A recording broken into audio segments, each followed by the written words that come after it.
Bonjour, je vous invite à une randonnée en étoile à partir de Pozzo della Salud et en direction du village de Sabinosa.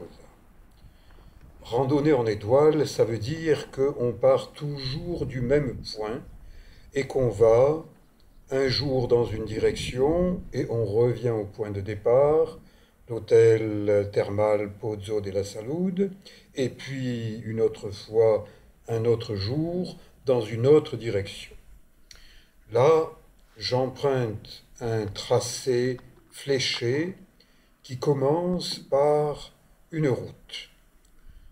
Certains randonneurs n'aiment pas marcher sur la route parce qu'il y a des voitures. Bon, eh ben moi j'en ai rencontré qu'une, parce que dans quelques centaines de mètres, la route s'arrête et la voiture s'est garée et le chauffeur s'est transformé en randonneur. Ça, c'est un fruit dont je ne connais pas le nom, je n'y ai pas goûté. Celui qui est rose est peut-être mûr, il est encore dur. Ceux qui sont verts, ben, ils sont verts, ils ne sont pas, à mon avis, mangeables. Mais je ne tente pas le diable en allant croquer dans un peu n'importe quoi. La route s'est terminée, ou presque, et un fléchage sur les rochers, sur les pierres posées en muret, indique que c'est la bonne direction. Et je vous disais, certains randonneurs n'aiment pas marcher sur la route. Moi, je trouve que c'est beaucoup plus confortable pour les pieds, pour les chevilles, de marcher sur une, euh, une route plutôt que sur des cailloux. Et j'ai vraiment une grosse expérience de la marche sur cailloux. C'est peut-être ça qui m'a un peu fatigué les pieds et les chevilles. Ah, un tableau à l'entrée d'une propriété privée avec un beau buisson de bougainvilliers rouges. La route. Est-ce que je monte? Est-ce que je descends? Le fléchage m'indique de continuer à monter. La pente est forte. C'est une randonnée qui techniquement est facile puisque on marche sur une route, mais physiquement, elle impose de monter, monter. Donc si vous avez un bon cœur, de bons poumons, ben vous montez facilement. Si vous avez les poumons d'un fumeur, vous regardez la vidéo, assis dans un fauteuil, mais vous ne montez pas, vous n'êtes pas en état de monter. Toujours ces marques blanches et jaunes qui m'indiquent que je suis pas perdu, je suis sur la bonne direction et je ne suis plus sur la route. Le sentier s'est réduit, il est devenu étroit. C'est de la terre volcanique, des petits cailloux. Il a plu récemment et on voit qu'une rigole s'est formée. La terre est humide. Ce gros truc en blanc, c'est une canalisation d'eau. Et cette grande pente noire avec un peu des taches ocre, c'est un vignoble. Qui veut voyager loin, surtout en ayant passé 70 ans, ménage ses articulations. Donc, quand j'étais jeune, je courais, et bien maintenant, je marche tranquillement. C'est la meilleure manière, de économiser sa monture pour continuer à voyager, peut-être encore plus loin. C'est la surprise de la vie que de continuer, ou bien il y a un stop et puis on s'arrête. Et puis des fois, il y a un stop et puis on repart. Randonnée avec un paysage très beau, magnifique même. Je ne regrette pas le déplacement à Pozzo della Salud. Terre volcanique, terre riche, terre de gens qui travaillent physiquement. C'est pas des blablateurs avec un smartphone dans la main droite et un smartphone dans la main gauche. Ce sont des gens qui travaillent leur terre pour en vivre.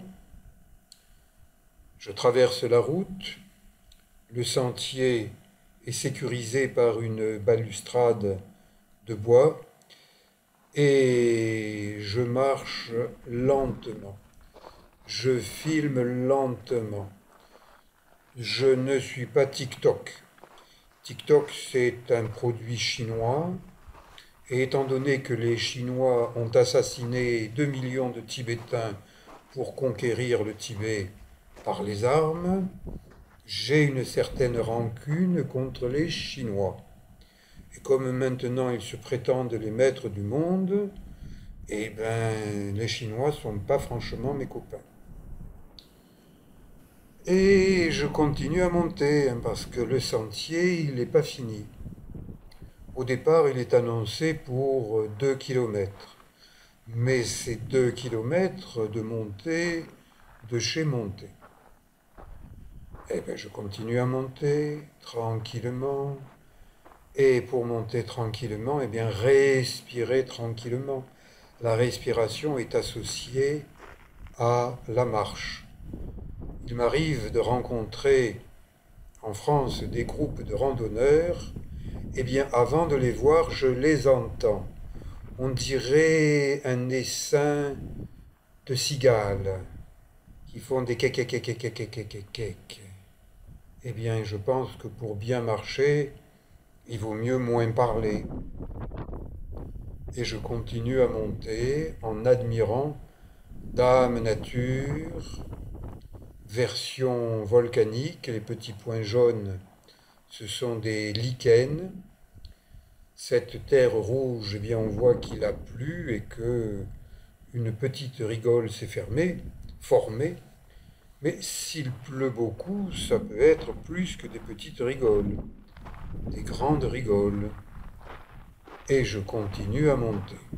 Bon, je sais jusqu'où je monte, puisque je suis passé par ce village de Sabinosa, en taxi d'abord, en bus ensuite, donc je sais où il est. Mais si je ne le savais pas, je pourrais m'inquiéter, parce que vous voyez que cette colline, elle ressemble quand même à une montagne. Et si jamais le village il était encore plus haut, ça fatigue de ses fatigues. Le bruit de fond, c'est le vent. Il fait beau, le vent a chassé les nuages. Camino de la montagne, ça c'est un panneau récent, pour accueillir les touristes espagnols, parce que sur cette île de El Hierro, la plus excentrée de tout le territoire espagnol, eh bien, une grande partie des touristes sont des Espagnols qui voyagent dans leur pays pour apprécier, quand on vient d'une grande ville et qu'on arrive à El Hierro, eh bien, on est dans un espèce de petit paradis tranquille. Voilà, je suis arrivé à El Hierro, je termine ma petite bouteille d'eau, je marche à l'eau, sans pastis, sans additifs, et j'observe Pozo de la Salud, 4 km par la route et 2 km en randonnant. Une carte qui indique où vous êtes et ce qu'il est possible de faire en sentier de randonnée. C'est extrêmement bien expliqué. Vous avez un profil de la randonnée qui vous montre à quel moment vous montez, vous descendez, à quelle altitude vous êtes. Ça, c'est un peu la place du village, là où on attend le bus. Et cette plaque apposée à une maison, c'est une espèce de plaque mémorielle, plaque funéraire, qui dit « Ici a habité telle personne qui était une spécialiste de la danse folklorique, par exemple. » J'ai vu plusieurs plaques comme ça. Et là, ça descend. Quand ça descend, attention, le travail musculaire n'est pas le même qu'en montée et ça fatigue davantage les genoux. Tous les randonneurs âgés vous le diront. Monter, ça va, doucement, ça va. Descendre, pour certains, ça ne va plus. Ils ne peuvent plus descendre. Bon, moi, je peux encore descendre, j'ai de bonnes articulations, mais je les économise. Encore une plaque mémorielle d'une danseuse folklorique, et puis la route se termine. Oh, je dérape un peu dans les gravillons. Il y a bien un sentier tout petit, à mon avis, il n'a pas été emprunté depuis pas mal de temps. Et si je l'utilise sur une pente aussi forte, je risque vraiment de m'abîmer les chevilles, pieds, genoux, bassin, colonne vertébrale, c'est-à-dire un peu tout. Donc, étant donné que je n'ai pas l'obligation de descendre par là, eh bien je reprends la route. Ça, c'est un espèce de puzzle photo avec les photos des gens d'ici.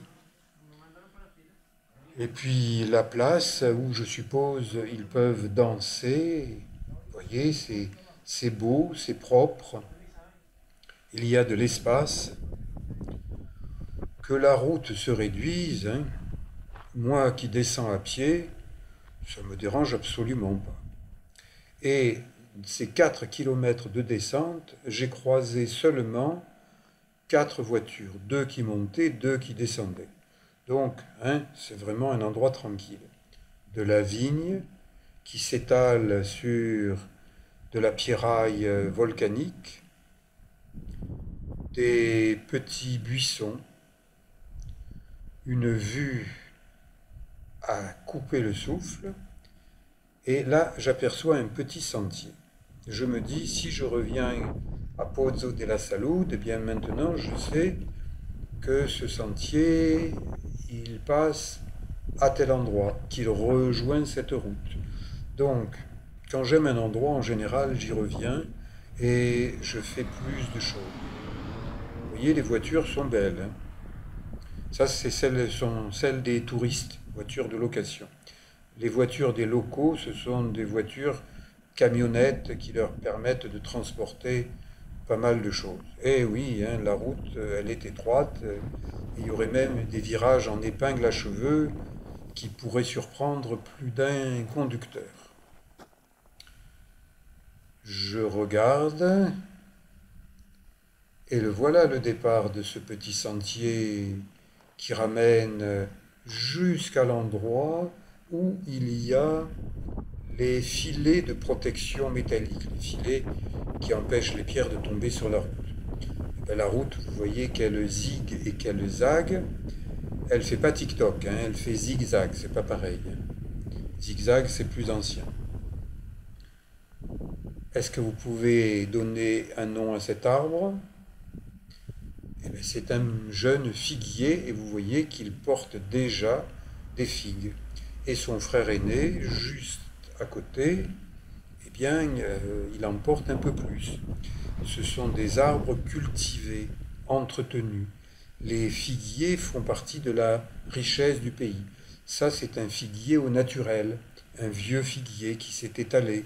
Peut-être parce qu'il y a le vent dominant et qui se dit, si je grimpe, on va me casser les branches à coups de rafale. Donc, ben, je ne vais pas grimper, je vais m'étaler. Là encore, un vignoble, un toit en tuiles rouges. Ça, ce sont des arbres fruitiers de la vigne en tonnelle. Donc, certains plants de vigne, on les laisse courir sur le sol volcanique. D'autres, on préfère les élever. Différentes techniques, différents cépages. Vous voyez les parcelles de vignobles avec des couleurs différentes, d'autres plantations. Ça, ce sont des tomates. Nous sommes en décembre 2022, hein, tomates. Et ça, c'est une plante endémique, particulière, aux îles Canaries qui s'appelle la Vipérine. Je l'ai vue au mois de juin en fleurs, avec des fleurs rouges, des fleurs bleues qui attirent énormément d'insectes qui butinent. Allez, cette randonnée se termine à Pozo de la Salud. Je vous dis à bientôt et merci.